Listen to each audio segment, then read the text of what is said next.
Welcome to the Explainer. All right, today we are diving into a really powerful framework for self-esteem. And no, this isn't about some feel-good mantra.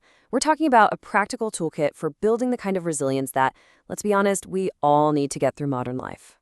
You know that feeling when you're just pulled in a million different directions, burnout is creeping in, and that little voice in your head, the imposter syndrome, is telling you you're not good enough? Well, if you've ever felt that, you're definitely not alone. It's super common. But the material we're digging into today offers a real, structured way to build a defense against it. So, let's get on the same page. What are we even talking about here? We're looking at the work of psychologist Nathaniel Branden, and he defines self-esteem like this. It has two key parts. First, feeling competent, like you can actually handle what life throws at you.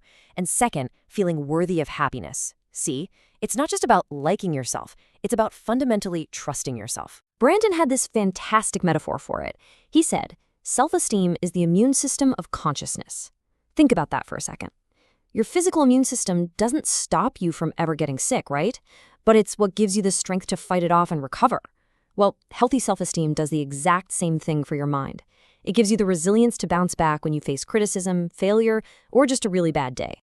And this, right here, is probably the most important idea of all.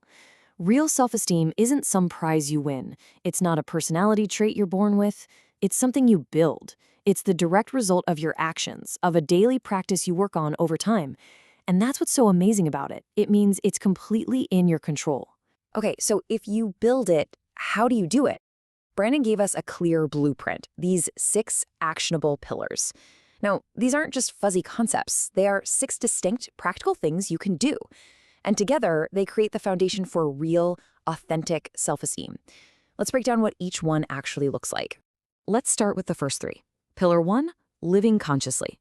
This is basically about paying attention. It's about being aware of what's going on in your head and trying to see things clearly. A really simple way to practice this is to just pause in a heated moment and ask, okay, am I reacting for my emotions right now? Or am I seeing this situation for what it actually is? Then comes self-acceptance. And this isn't about pretending you're perfect. It's the opposite. It's about owning everything, the good, the bad, the flaws, without judging yourself for it. And third, self-responsibility. This is huge. It's about dropping the blame game and owning your part. It's that shift from asking, whose fault is this, to asking, okay, what can I do about this?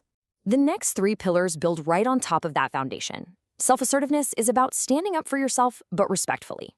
It means treating your own needs and wants as if they matter. You know, like having the courage to politely say no when you're at capacity at work.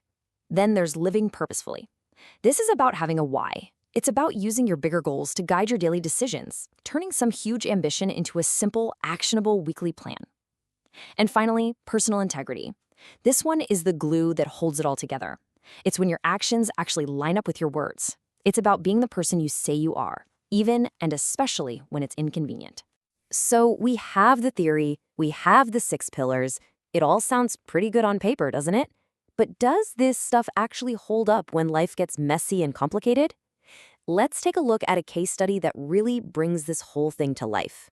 Let me introduce you to Amara. She's a manager, and she is stuck in that classic soul-crushing cycle of feeling totally overwhelmed and completely undervalued at her job. I mean, that is just a recipe for burnout. But by putting these pillars into practice, she flips the script entirely. She goes from feeling stressed and reactive to feeling empowered, clear, and in control. So how'd she do it? Well, she started living consciously, journaling every day to figure out why she was so overwhelmed. What were the real triggers? Then she practiced self-responsibility. Instead of just being frustrated, she took charge and asked her boss for clear expectations. That gave her the footing for self-assertiveness, where she was able to negotiate her workload. She gave herself direction by living purposefully, setting a clear professional goal for the next 3 months. And she held it all together with personal integrity, making tough calls that aligned with her values. See how they all connect and build on each other? And that brings us right back to the single most important takeaway here. Amara's change didn't just happen overnight. It wasn't magic. It happened because she treated her self-esteem like a practice, a daily habit. She didn't wait to feel confident before she acted. She took these small, consistent actions, and that is what built her confidence. You know, in a world that's filled with distraction and constant pressure to be perfect, a framework like this isn't some nice-to-have luxury. It's an essential toolkit. These pillars help you build real, solid confidence from the inside out, so you can handle the chaos with a bit more grace and a lot more self-trust. So, I'll leave you with this final thought. You don't have to master all 6 of these at once. That's not the point. The point is just to start. So, looking at this list, which one of these pillars jumps out at you right now? What is one small, tiny thing you could do this week to practice just that one pillar? Because that one small action, that's where everything begins.